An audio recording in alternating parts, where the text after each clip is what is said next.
Hello बच्चों। अब हम यही सीरीज को कंप्लीट कर रहे हैं, मतलब कंटिन्यू कर रहे हैं। तो आज हम लोग स्टार्ट करेंगे प्रोकैरियोटिक सेल।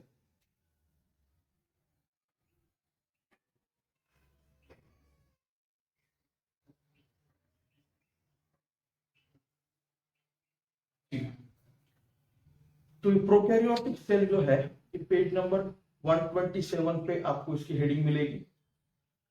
अब देखो यहाँ पर तीन बातों को क्लियर रखना है आपको कि ये जो प्रोकैरियोटिक सेल है is a type of cell, is a type of cell. और ये प्रोकैरियोटिक सेल जिन ग्रुप ऑफ ऑर्गेनिज्म में प्रेजेंट है उसको हम लोग बैक्टीरिया बोलते हैं। और बैक्टीरिया जिस किंगडम को बिलोंग करते हैं उसको मोनेरा बोल रहे हैं कि एक तो मोनेरा क्या है, किंगडम है। मोनेरा क्या है, किंगडम है। ठीक है, ये मोनेरा किंगडम की इंफॉर्मेशन आपको स्पेसिफिकली मिलेगी बायोलॉजिकल क्लासिफिकेशन, यहां पर मिलेगी बायोलॉजिकल क्लास। तो आज हम लोग देख रहे हैं कि बायोलॉजिकल क्लासिफिकेशन में किंगडम के रिलेटेड पढ़ना है, लेकिन एनसीईआरटी ने वहां पर पहली लाइन में लिखा हुआ है कि bacteria is the sole member of kingdom Monera. तो इसीलिए देखो कि प्रोकैरियोटिक सेल जिन ग्रुप ऑफ ऑर्गेनिज्म में होता है उसको हम लोग क्या बोलते हैं, बैक्टीरिया। क्या बोलेंगे, बैक्टीरिया। और जो ये प्रोकैरियोटिक सेल क्या है, ये एक सेल का टाइप है, सेल टाइप है। तो देखो हम लोगों ने तीन तरह के सेल टाइप पढ़े थे, प्रोकैरियोट, मेसोकैरियोट और यूकैरियोट। ये आपको फर्स्ट लेक्चर में मिल जाएगा। तो वहां पर मैंने डिटेल में एक्सप्लेन किया था कि बैक्टीरिया में स्पेसिफिकली प्रोकैरियोट में जितने भी ऑर्गेनिज्म आएंगे वो सभी के सभी बैक्टीरिया होते हैं। ठीक है, तो आज हम लोग जो सेल पढ़ने जा रहे हैं वो कौन सा है, प्रोकैरियोटिक सेल। अब ये प्रोकैरियोटिक सेल जिस ग्रुप ऑफ ऑर्गेनिज्म में ये प्रोकैरियोटिक सेल होता है उन ग्रुप ऑफ ऑर्गेनिज्म का नाम बैक्टीरिया होता है।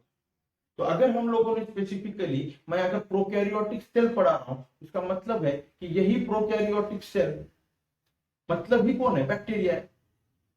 प्रोकैरियो क्योंकि बैक्टीरिया एक यूनिसेलुलर ऑर्गेनिज्म है और वो यूनिसेलुलर ऑर्गेनिज्म किंगडम मोनेरा को बिलोंग करता है। ठीक है, तो चलो अब देखेंगे हम लोग बैक्टीरिया के बारे में। जब हम लोग देख रहे हैं तो अब हम लोग बैक्टीरिया को सिस्टमैटिक पढ़ने की कोशिश करें। अब बैक्टीरिया में स्पेसिफिकली या प्रोकैरियोटिक सेल को मैं अब तीन पार्ट में डिवाइड कर रहा हूं ताकि इस तरह से अगर हम लोग पढ़ते जाएंगे तो चीजें आसान होती जाएंगी। तो सबसे पहले हम लोग पढ़ेंगे सेल एनवेलप।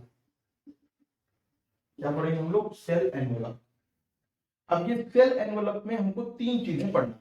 सेल एनवेलप में तीन चीजें हैं। एक तो हम लोग पढ़ेंगे यहां पर ग्लाइकोकैलिक्स,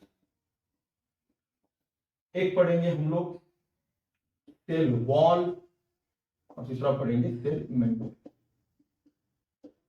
जब हम लोग ये तीन पढ़ लेंगे तो हमारा सेल एनवेलप पोर्शन कंप्लीट हो जाएगा।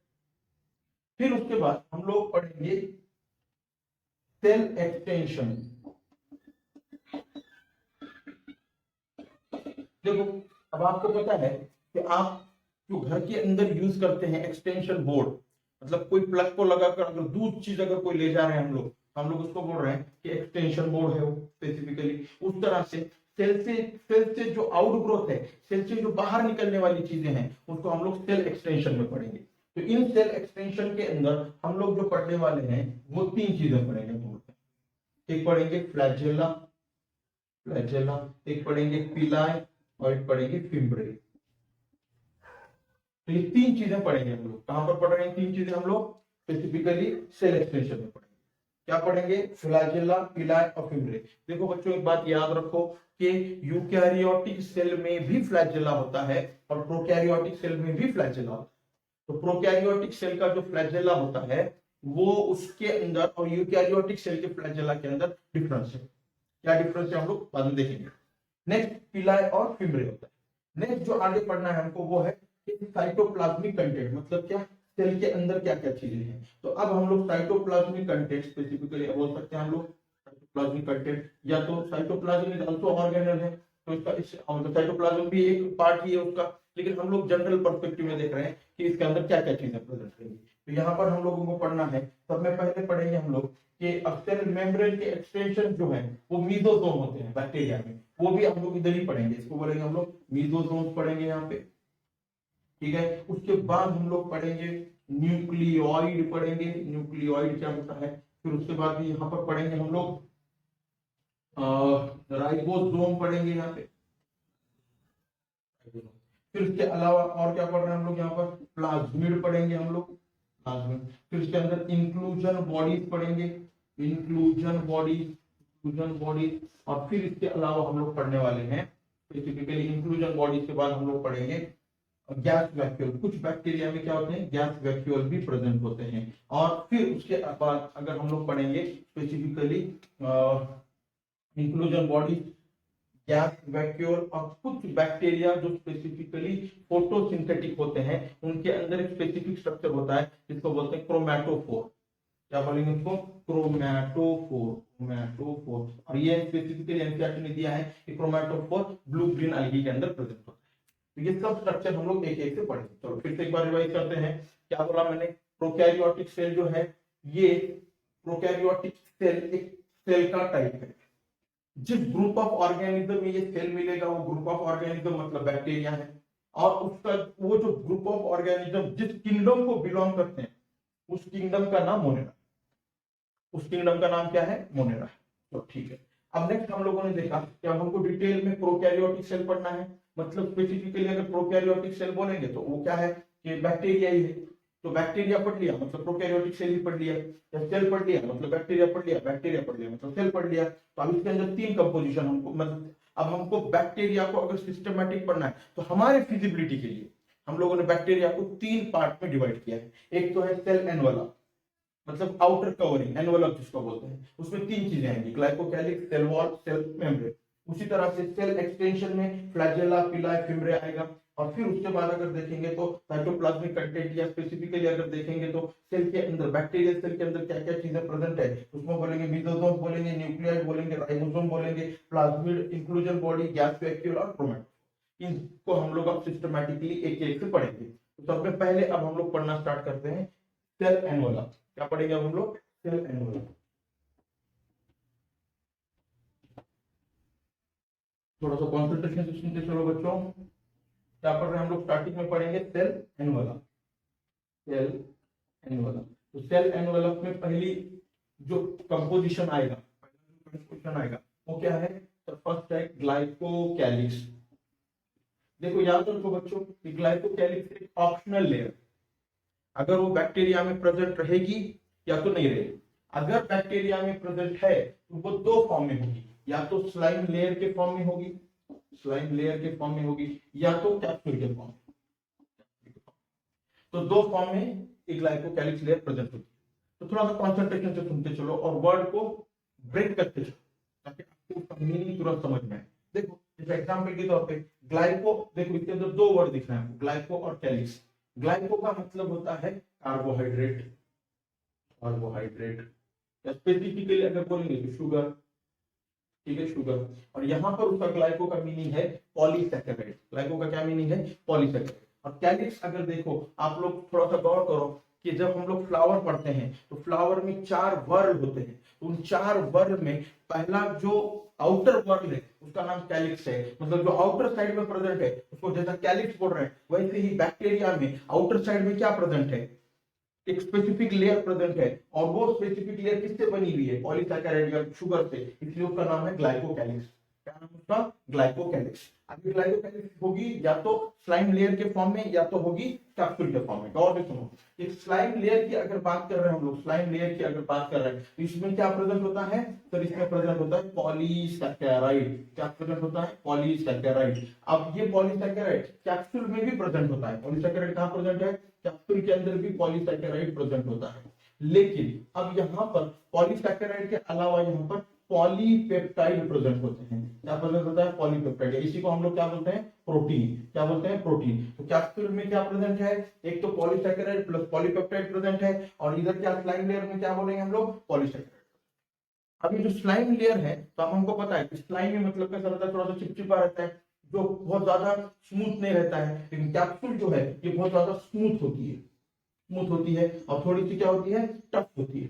क्या होती है, टफ होती है। याद रखो, और एक बात बच्चों को बता रहा हूं मैं आपको, और ये जो स्लाइम लेयर है वो कैसी है, चिपचिपी है। स्लाइम लेयर कैसी होती है, चिपचिपी होती है। और स्पेसिफिकली अगर देखा जाए तो स्लाइम लेयर जो है ये अगर हम लोग देखेंगे तो ये स्पेसिफिकली स्लाइम लेयर जो है वो ए वायुलेंट होती है। ए वायुलेंट, ये एक नया वर्ड लग रहा होगा आपको, तो गौर से सुनो। ए वायुलेंट का मतलब होता है कि ये डिसीज कॉजिंग नहीं होती है, ये डिसीज कॉजिंग नहीं होती है, डिसीज कॉजिंग नहीं है, कॉजिंग नहीं है।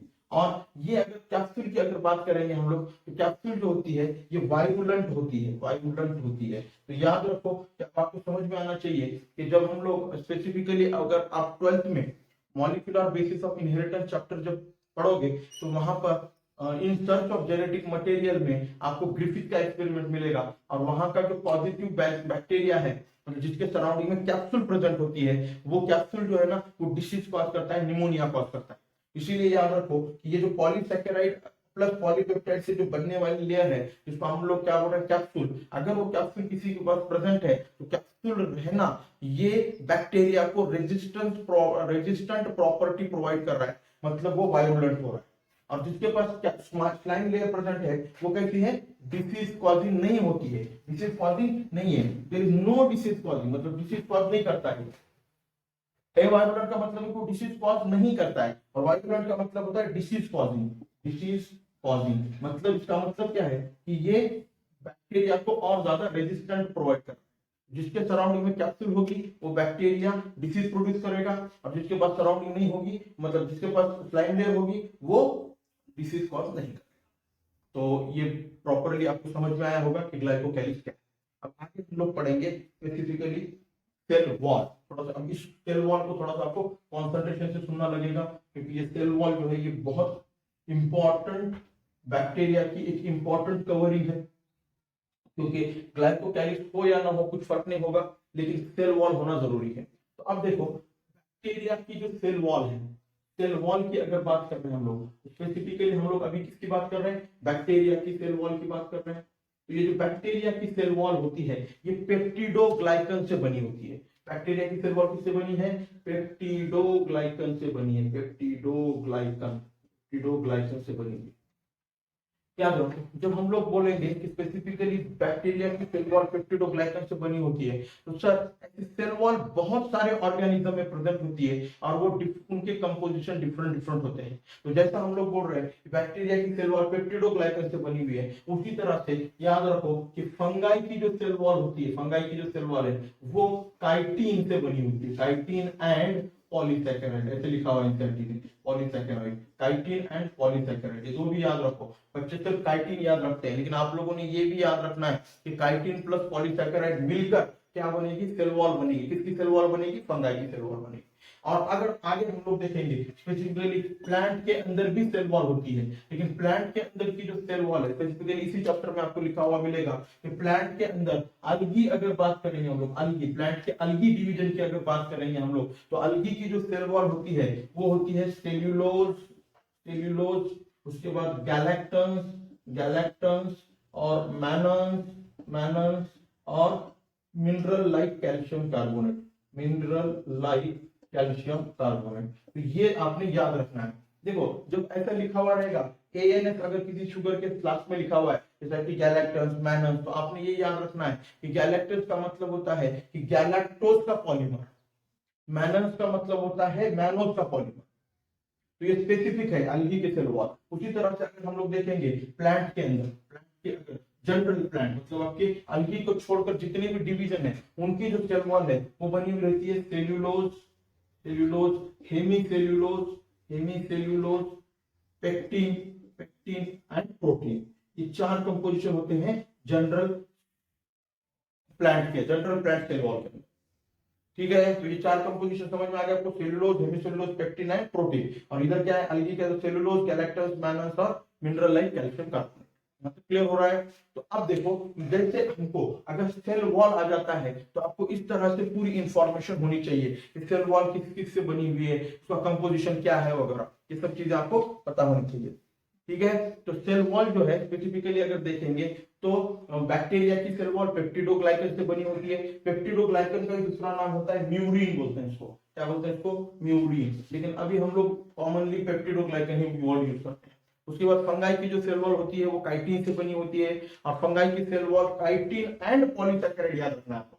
बच्चे काइटिन ही याद रखते हैं, लेकिन आपने दोनों भी याद रखना है, काइटिन एंड पॉलीसैकेराइड। और प्लांट की जो सेल वॉल है उसमें भी हम लोग 5 डिवीजन पढ़ते हैं, अलगी, ब्रायोफाइटा, टेरिडोफाइटा, जिम्नोस्पर्म और एंजियोस्पर्म। उसमें से अलगी की जो सेल वॉल है वो बनी होती है cellulose, cellulose, galactans, Menen and mineral like calcium carbonate. और प्लांट की सेल वॉल जो होती है वो बनी होती है सेल्यूलोज, हेमिसेल्यूलोज, पेक्टिनाइट, प्रोटीन से। तो ये बात आपको समझ में आनी चाहिए। तो मैंने ये क्यों बताया, क्योंकि जैसे ही आपको सेल वॉल याद आ जाता है तो आपको इतने कंपोजिशन, मतलब कि किसमें कौन कौन सी सेल वॉल है ये याद आना चाहिए, ठीक है। नेक्स्ट, अब हमको जो डिटेल में देखना है वो क्या है, बैक्टीरियल सेल वॉल।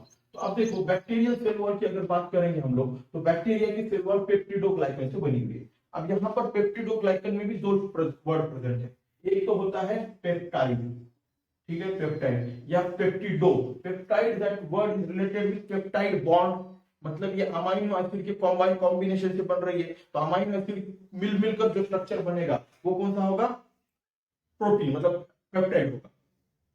और उसके अलावा यहाँ पर क्या दिख रहा है हमको, पेप्टिडोग्लाइकन में क्या दिख रहा है, ग्लाइकन। अभी ग्लाइकन जो पार्ट है, स्पेसिफिकली अगर देखेंगे ग्लाइकन जो पार्ट है, ग्लाइकन जो पार्ट है, इस ग्लाइकन मतलब क्या है, ये शुगर होता है। तो इसमें बहुत सारे मोनोसैकेराइड, मतलब पॉली मोनोसैकेराइड कंपोजिशन मिलकर बनते हैं। तो एक नॉर्मल शुगर होते हैं, उसमें ग्लूकोज होता है, गैलेक्टोज होता है, मैनोज होता है, और उसके अलावा यहाँ पर एक अमाइनो शुगर प्रेजेंट होते हैं, अमाइनो शुगर। इस अमाइनो शुगर के बारे में बहुत ज्यादा आपको पूछा जाता है।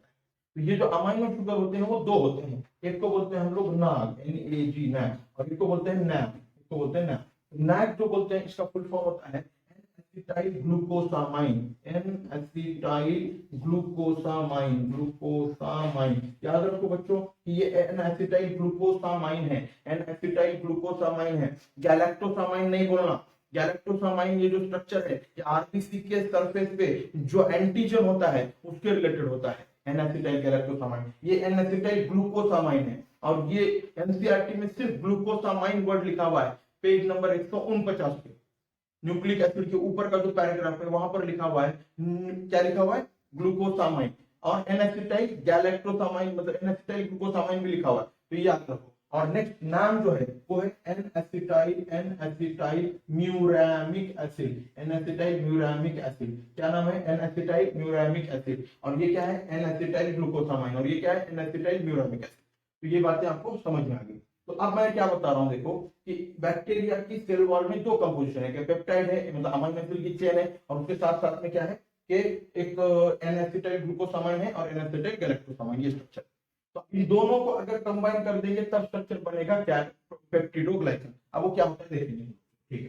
तो अब क्या बोला हम लोगों ने कि बैक्टीरिया की सेल वॉल पेप्टिडोग्लाइकन से बनी होती है। इसमें दो कंपोजिशन है, एक है पेप्टाइड और एक है ग्लाइकन। बोल रहे हैं पेप्टाइड का मतलब क्या है और ग्लाइकन का मतलब ये क्या है, आपको समझ में आ गया।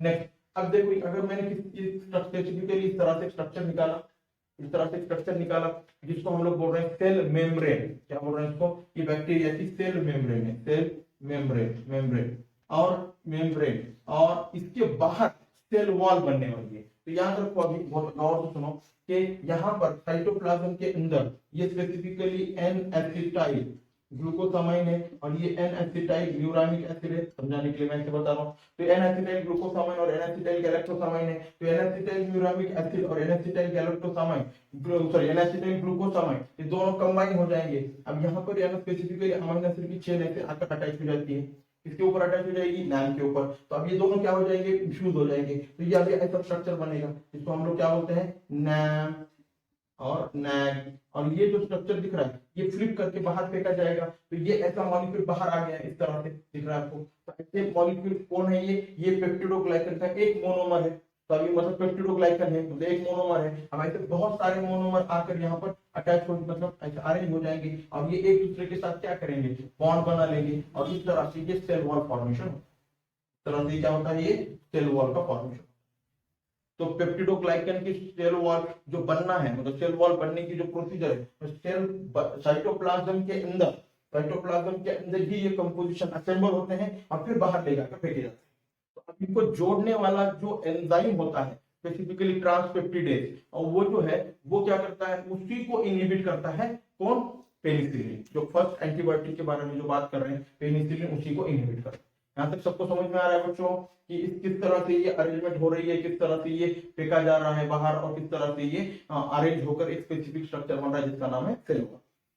अब ये सेल वॉल मैंने कैसे बनता है वगैरह ये आपको समझा दिया। इसके अलावा जो थर्ड लेयर है उसको बोल रहे हैं हम लोग सेल मेम्ब्रेन। तो याद रखो कि सेल मेम्ब्रेन जो होती है, स्पेसिफिकली सुनो मैं क्या बता रहा हूँ, सेल मेम्ब्रेन जो होती है, ये सेल मेम्ब्रेन सभी ऑर्गेनिज्म में एक जैसी होती है। जैसा बैक्टीरिया ले लो या कोई भी हायर ऑर्गेनिज्म का सेल ले लो, सभी सेम होता है। तो हम लोग इस सेल मेम्ब्रेन को यहाँ पर नहीं पढ़ते हुए जब यूकैरियोटिक सेल की जो सेल मेम्ब्रेन आएगी वहां पर डिटेल में देखेंगे।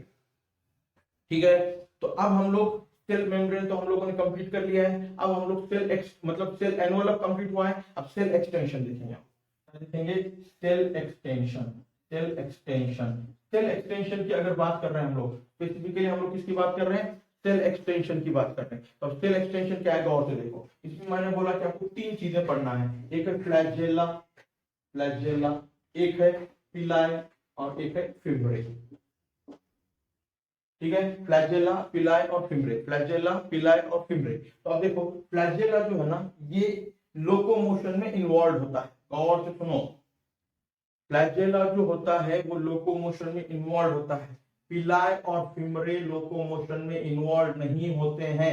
ये नीट का क्वेश्चन है। नीट में उन्होंने पूछा था कि पिलाई and fimbriae involve in locomotory activity, तो आंसर रॉन्ग हो जाता है, वो गलत था, वो सेंटेंस गलत था। फ्लैजेला जो है वो क्या है, मूवमेंट में रोल प्ले करता है। पिलाई और फिम्ब्रे मूवमेंट में रोल प्ले नहीं करते हैं। तो पहले हम लोग डिटेल में स्ट्रक्चर देखेंगे फ्लैजेला का, तो क्योंकि फ्लैजेला के बारे में एनसीईआरटी ने दिया हुआ, डिटेल में देखेंगे। तो चलो पहला देखेंगे हम लोग फ्लैजेला। क्या देख रहे हैं हम लोग, फ्लैजेला। हाँ, अब फ्लैजेला की जब बात चल रही है तो फ्लैजेला क्या है, एक सेल एक्सटेंशन है। फ्लैजेला क्या है, एक सेल एक्सटेंशन है। तो देखो फ्लैजेला में तीन कंपोजिशन होते हैं। फ्लैजेला में कितने कंपोजिशन है, तीन कंपोजिशन है। एक है basal body, basal body, second होता है हुक और तीसरा होता है फिलामेंट। तीन कंपोजिशन मिलके हम क्या बोलते हैं, फ्लैजेला बनता है। फ्लैजेला के अंदर मैंने क्या बोला, फिलामेंट है, हुक है और बेसल बॉडी। ठीक है, तो अब इससे स्ट्रक्चर कैसे होता है हम थोड़ा सा डिटेल में देखेंगे स्ट्रक्चर। चलो देखो, तो अगर आपको है ना थोड़ा सा और एक बात ये पता होनी चाहिए कि ग्राम पॉजिटिव और ग्राम निगेटिव बैक्टीरिया की अगर बात करेंगे हम लोग, ग्राम पॉजिटिव और ग्राम निगेटिव बैक्टीरिया की, तो ग्राम निगेटिव बैक्टीरिया के सराउंडिंग में एक एलपीएस मतलब लिपोपॉलीसैकेराइड की एक स्पेशल लेयर प्रेजेंट होती है। लिपोपॉलीसैकेराइड की एक लेयर प्रेजेंट होती है, वो लेयर ग्राम पॉजिटिव बैक्टीरिया में नहीं होती है। तो याद रखो स्पेसिफिकली अगर देखेंगे हम लोग, तो मैं बोल रहा हूँ कि ये एक इस तरह से बैक्टीरिया मैंने ड्रॉ किया, ये क्या है, सेल मेम्ब्रेन। तो मैं सेल मेम्ब्रेन को इस तरह से दो स्ट्रक्चर से बता रहा हूँ क्योंकि आपको पता है कि सेल मेम्ब्रेन जो होती है ये भी फॉस्फोलिपिड से बनी होती है, तो ये इस तरह से स्ट्रक्चर है। ठीक है, और इसके अलावा यहाँ पर मैं इस तरह का जो स्ट्रक्चर बना रहा हूँ ये है सेल वॉल। क्या है ये, सेल वॉल। तो अभी सेल वॉल को भी मैंने क्या किया, सेल वॉल जो देखो अभी आप लोग सेल वॉल को अगर देखेंगे हम लोग, तो सेल वॉल को मैंने क्या किया है, इसको भी डबल करके बताया था कि सेल वॉल भी ऐसे डबल दिख रही है। ठीक है, ये सेल वॉल है। उसके बाद अगर हम लोग देखेंगे स्पेसिफिकली, तो अगर ग्राम निगेटिव बैक्टीरिया है तो उसके सराउंडिंग में और एक क्या होती है, पॉलीसैकेराइड की लेयर होती है। क्या होती है, और एक पॉलीसैकेराइड की लेयर होती है। लेकिन अब इतना स्ट्रक्चर अगर निकालेंगे तो ये बहुत ज्यादा कॉम्प्लिकेटेड हो जाएगा, इसलिए मैं सिर्फ आपको इमेजिनेशन के लिए सिर्फ इतना ही पोर्शन निकाल कर आपको समझाता हूँ ताकि आपको फ्लैजेला पूरी तरह से समझ में आए। लेकिन इमेजिनेशन होना चाहिए, इसलिए मैंने पहले ऐसे ड्रॉ करके बता दिया है कि मतलब ये जो सेल मेम्ब्रेन होती है, सेल वॉल वगैरह जो है, ये पूरे तीन लेयर्स जो मतलब स्पेसिफिकली इसमें तीन लेयर भी इन्वॉल्व होते हैं। ठीक है, तो अब देखो अगर हम लोग देखेंगे तो बेसल बॉडी जो होती है वो बेसल बॉडी यहाँ से पूरा इस तरह से पेनिट्रेट होती है। बेसल देखो इस तरह से जो स्ट्रक्चर दिख रहा है हमको, ये है बेसल बॉडी। क्या है ये, बेसल बॉडी। याद रखो ये बेसल बॉडी होती है। अब ये बेसल बॉडी अगर आप देखोगे तो आपको समझ में आएगा कि इसमें स्पेसिफिकली इस तरह की एक शाफ्ट लगा हुआ, स्ट्रक्चर लगा हुआ, इसको हम लोग बेसल बॉडी बोल रहे हैं। इस बेसल बॉडी में इस तरह से, अब ये जो लेयर है इसको बोलते हैं एलपीएस लेयर, ये है सेल वॉल और ये है सेल मेम्ब्रेन। ठीक है, और सेल वॉल और सेल मेम्ब्रेन के बीच का जो स्पेस होता है उसको हम लोग क्या बोलते हैं, पेरीप्लाज्मिक स्पेस। क्या बोलते हैं उसको, पेरीप्लाज्मिक स्पेस। सेल वॉल और सेल मेम्ब्रेन के बीच का जो स्पेस है उसका नाम क्या है, पेरीप्लाज्मिक स्पेस है। चलो अब देखो क्या बोल रहे हैं हम लोग कि ये जो शाफ्ट है, वेसल बॉडी जो दिख रही है हमको, तो इसमें है ना अब इसको और ज्यादा क्या होना चाहिए, मतलब अरेंजमेंट परफेक्ट दिखना चाहिए या होना चाहिए, इसके लिए इसके अंदर रिंग्स प्रेजेंट होते हैं। क्या प्रेजेंट होते हैं, रिंग्स प्रेजेंट होते हैं। तो देखो ये एल स्पेसिफिकली यहाँ पर जो रिंग प्रेजेंट होती है इसको हम लोग एल रिंग बोलते हैं। क्या बोलते हैं इसको, एल रिंग। ठीक है, अब देखो एल समझ में आ गया आपको, एल। ठीक है, फिर अब देखो यहाँ पर अगर बोलेंगे हम लोग तो स्पेसिफिकली सेल वॉल जो है स्पेसिफिकली बना होता है पेप्टिडोग्लाइकन से। तो यहाँ पर एक इस तरह से लेयर होती है, तो इसको बोलते हैं एल रिंग, इसको बोलते हैं पी रिंग, इसको बोलते हैं एस रिंग, और यहाँ पर एक रिंग होती है जिसको बोलते हैं हम लोग एम रिंग। तो 4 रिंग प्रेजेंट होते हैं। कितने रिंग प्रेजेंट है, 4 रिंग प्रेजेंट है। L P S M. L का मतलब होता है लिपोपॉलीसैकेराइड, पी का मतलब होता है पेरी मतलब पेप्टिडोग्लाइकन वाली लेयर, एस का मतलब है स्पेस, पेरीप्लाज्मिक स्पेस, और एम का मतलब है मेम्ब्रेन। ऐसे 4 रिंग प्रेजेंट होते हैं कहां पर, बेसल बॉडी में। और इस बेसल बॉडी को अटैच होता है इस तरह से हुक, एक स्ट्रक्चर अटैच होता है जिसको हम लोग क्या बोलते हैं, हुक। और ये हुक जो है ना इससे इस तरह से एक स्ट्रक्चर निकल रहा है, इसको हम लोग फिलामेंट बोल रहे हैं। क्या बोल रहे हैं इसको, फिलामेंट बोल रहे हैं। ये क्या है, फिलामेंट। ये क्या है, फिलामेंट। ये फिलामेंट होता है। ये जो दिख रहा है आपको इसको बोलेंगे हम लोग हुक, और ये जो दिख रहा है इसको बोलते हैं बेसल बॉडी। तो और एक बात आपको क्लियर होनी चाहिए कि अगर एलपीएसएम रिंग अगर प्रेजेंट है किसी बेसल बॉडी के अंदर, तो आपने 100% ये समझना है सर ये ग्राम ग्राम निगेटिव बैक्टीरिया है। ये कौन सा बैक्टीरिया है, ग्राम निगेटिव बैक्टीरिया है। क्योंकि ग्राम पॉजिटिव बैक्टीरिया में, ग्राम पॉजिटिव बैक्टीरिया की अगर बात करेंगे हम लोग, ग्राम पॉजिटिव बैक्टीरिया की अगर बात करेंगे तो उसमें सिर्फ एस और एम रिंग होती है, एस और एम ही रिंग होती है। की बात कर रहे हैं स्पेसिफिकली ग्राम पॉजिटिव बैक्टीरिया की जब बात कर रहे हैं तो ग्राम पॉजिटिव बैक्टीरिया में एस और एम रिंग होती है, और ग्राम निगेटिव बैक्टीरिया में एल पी एस एम, ये 4 रिंग प्रेजेंट होते हैं। इससे भी आप डिफरेंशिएट कर सकते हैं बैक्टीरिया। यहां तक क्लियर हो गया। तो फिर से एक बार बता रहा हूं मैं, सुनो कि फ्लैजेला जो होता है स्पेसिफिकली अगर फ्लैजेला देखेंगे हम लोग तो फ्लैजेला में 3 कंपोजिशन होते हैं, बेसल बॉडी, हुक और फिलामेंट। बेसल बॉडी जो होती है ये पूरी तरह से पेनिट्रेट होती है और इसमें रिंग प्रेजेंट होते हैं। अगर 4 रिंग प्रेजेंट है तो वो ग्राम निगेटिव बैक्टीरिया है, अगर 2 रिंग प्रेजेंट है तो ग्राम पॉजिटिव बैक्टीरिया। यहाँ तक हम लोगों ने फ्लैजेला कंप्लीट किया है। अब आगे सुनो, नेक्स्ट जो एक्सटेंशन हम लोग देखने वाले हैं उस एक्सटेंशन का नाम है स्पेसिफिकली पिलाय और फिम्ब्रे। देखो पिलाय और फिम्ब्रे कुछ अलग नहीं होता, क्या पिलाय और फिम्ब्रे कुछ अलग नहीं है। देखो पिलाय जो होती है ना, पिलाय इसको हम लोग इसको 2 पार्ट में डिवाइड करते हैं, मतलब 2 टाइप के पिलाय कंसीडर किए जाते हैं। एक को बोलते हैं हम लोग लॉन्ग पिलाय, लॉन्ग पिलाय, इसको बोलते हैं शॉर्ट पिलाय, शॉर्ट पिलाय। ये जो लॉन्ग पिलाय होता है, लॉन्ग पिलाय जो है इसी का दूसरा नाम होता है सेक्स पिलाय। क्या होते हैं, सेक्स पिलाय। और शॉर्ट पिलाय जो होता है इसका नाम होता है फिम्ब्रे। बहुत सारी चीजें आपको क्लियर हो गई होगी। सर फिम्ब्रे मतलब क्या है, फिम्ब्रे मतलब कुछ नहीं है, शॉर्ट पिलाय है।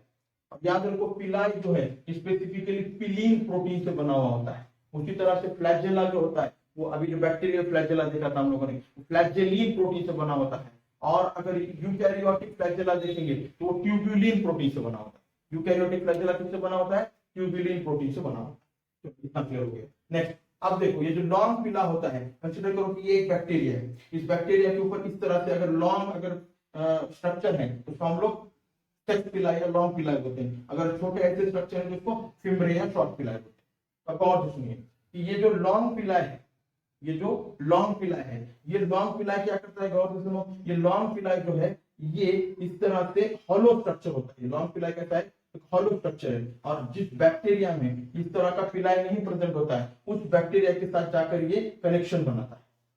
ठीक है, और इसी कनेक्शन को हम लोग बोलते हैं कॉन्जुगेशन ट्यूब। और जो जेनेटिक मटेरियल यहाँ पर जो डबल हुआ है उस जेनेटिक मटेरियल को यहाँ पर ले जाकर, मतलब ये कॉन्जुगेशन ट्यूब की तरह काम करता है। कौन, लॉन्ग पिलाई या सेक्स पिलाई, इसीलिए इसका नाम सेक्स पिलाई बोलते हैं। क्या बोलते हैं इसको, सेक्स पिलाई बोलते हैं। और ये जो शॉर्ट पिलाई है जिसको हम लोग फिम्ब्रे बोल रहे हैं, तो ये फिम्ब्रे क्या करता है, फिम्ब्रे स्पेसिफिकली क्या कर रहा है, रॉक इन स्ट्रीम एंड जो होस्ट टिश्यू है, रॉक इन स्ट्रीम, एनसीईआरटी लिख रहा है रॉक इन स्ट्रीम और होस्ट टिश्यू जो है इनको अटैच होने में मदद करता है।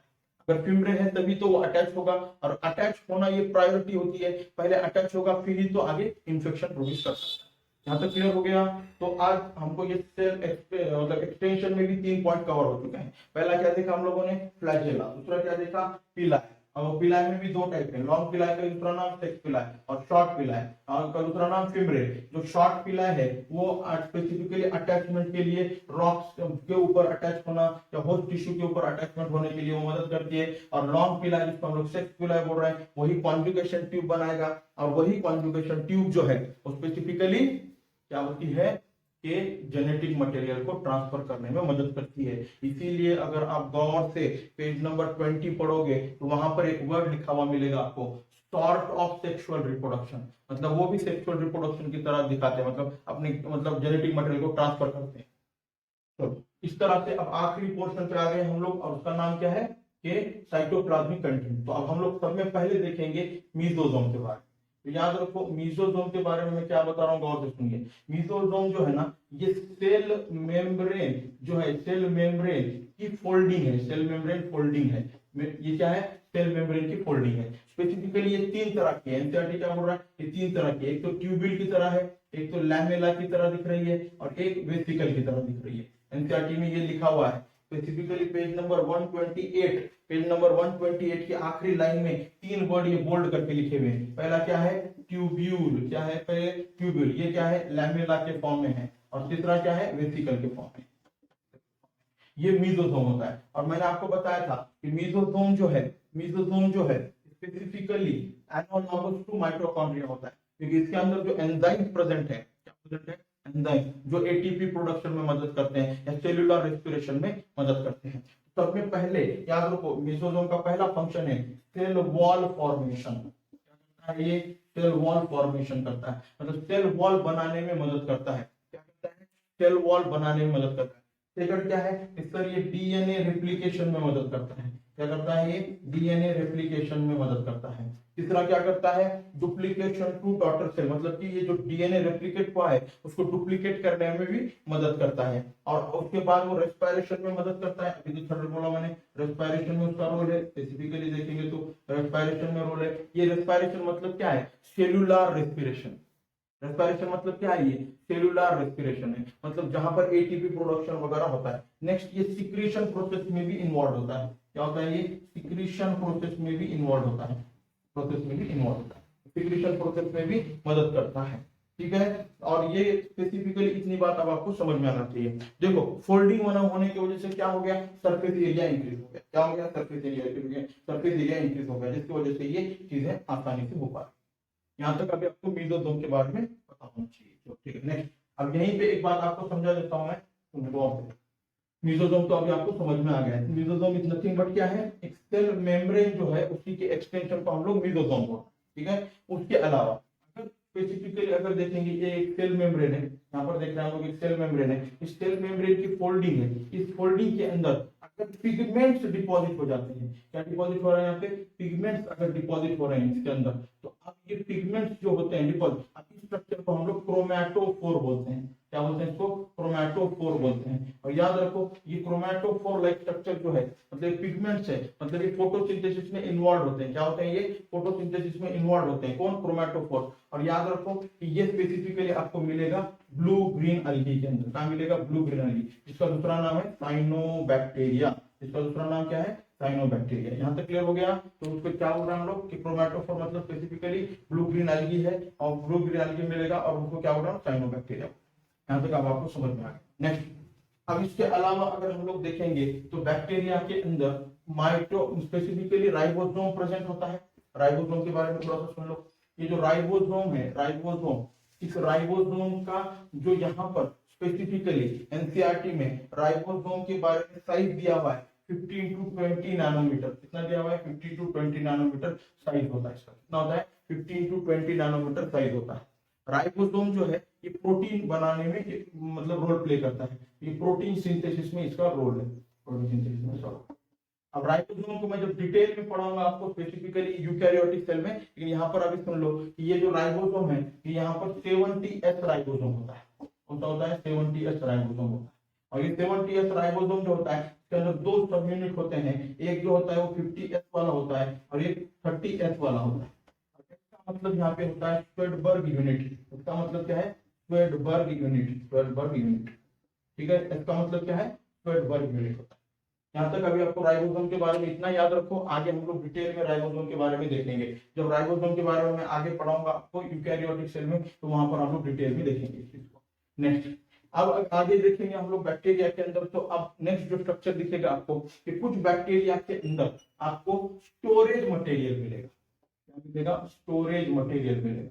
और वो जो स्टोरेज मटेरियल है जिसको एनसीईआरटी लिख रही है, जहां पे स्टोरेज किया जाता है उसको हम लोग बोल रहे हैं इंक्लूजन बॉडीज। क्या बोल रहे हैं इसको? Inclusion bodies. याद रखो कि ये जो इंक्लूजन बॉडीज है, इंक्लूजन बॉडीज है, गौर से सुनिए, इंक्लूजन बॉडी जिस तरह का मटेरियल उसमें स्टोर होता है उस तरह से उसको नाम देंगे। अगर कोई और एक बात याद रखना है कि ये मेम्ब्रेन लेस होता है, मेम्ब्रेन लेस होता है। याद रखो ये कैसा है? ये मेम्ब्रेन लेस है, मतलब इसके अंदर मेम्ब्रेन नहीं होती है, मतलब इसके सराउंडिंग में मेम्ब्रेन नहीं है, लेकिन दिखते वक्त में हमको वो स्टोर्ड मटेरियल दिखेगा। अगर इसके अंदर साइनोफैशियन स्टार्च अगर स्टोर किया जाता है तो इसको हम लोग साइनोफाइशियन ग्रैन्यूल्स बोलते हैं, साइनोफाइशियन ग्रैन्यूल्स बोलते हैं, ग्रैन्यूल्स बोलते हैं। उसी तरह से अगर इसके अंदर फॉस्फेट अगर स्टोर किया जा रहा है, फॉस्फेट अगर स्टोर कर रहे हैं, इसको फॉस्फेट ग्रैन्यूल्स बोलते हैं। क्या बोलते हैं इसको? फॉस्फेट ग्रैन्यूल्स बोलते हैं। या इसी का दूसरा नाम होता है, इसको वोल्यूटीन ग्रैन्यूल्स बोलते हैं, वोल्यूटीन ग्रैन्यूल्स। ठीक है, और अगर ग्लाइकोजन स्टोर हो रहा है इसको क्या बोलते हैं हम लोग? ग्लाइकोजन अगर स्टोर हो रहा है तो ग्लाइकोजन ग्रैन्यूल्स बोलते हैं, ग्लाइकोजन ग्रैन्यूल्स। यहाँ तक क्लियर हो गया? ग्लाइकोजन ग्रैन्यूल्स बोलते हैं। अब आगे एनसीईआरटी आखिरी के लाइन में ये लिख रही है कि कुछ बैक्टीरिया के अंदर स्पेसिफिकली अगर देखेंगे तो blue, green and purple and green bacteria जो है इनके अंदर क्या गैस वैक्यूल प्रेजेंट होता है। क्या प्रेजेंट होता है? गैस वैक्यूल प्रेजेंट होता है। ये जो गैस वैक्यूल जहाँ पे प्रेजेंट होता है ये बायोन्सी के लिए, मतलब बायोन्सी में इनका रोल होता है। ठीक है, तो इतनी बातें आपके एनसीईआरटी ने बैक्टीरियल सेल के बारे में दी हुई, इतनी बातें आपको बैक्टीरियल सेल के बारे में दी हुई है। तो मैंने थोड़ा सा ब्रीफली, मतलब थोड़ा सा जितना एनसीईआरटी में पॉइंट दिए हैं उतना लिया है। आगे के लेक्चर में जब मैं आपको स्पेसिफिकली राइबोसोम वगैरह पढ़ाऊंगा तो उसमें हम लोग और डिटेल में देखेंगे। तो होप है कि आपको ये लेक्चर समझ में आया होगा। ठीक है, और पढ़ाई करते रहिए अच्छे से। Thank you.